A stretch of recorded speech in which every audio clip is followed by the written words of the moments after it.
Цените на дизелот надминаа 100 денари за литар.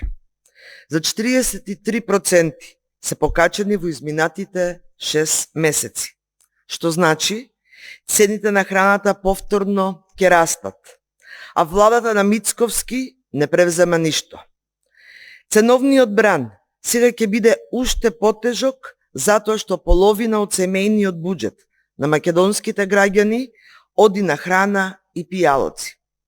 Потрошувачката кошничка веќе достигна речиси 70.000 денари, а платите не мрдат.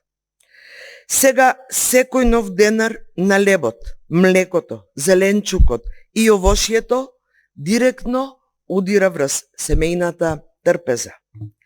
Директно се засегнати и македонските земјоделци. Поскапо гориво, значи поскапа обработка на нивите, поскап транспорт, поскапо производство и на крај поскапа храна. Поради неспособноста на Мицковски и неговата влада, Македонија веќе го живее почетокот на кризата.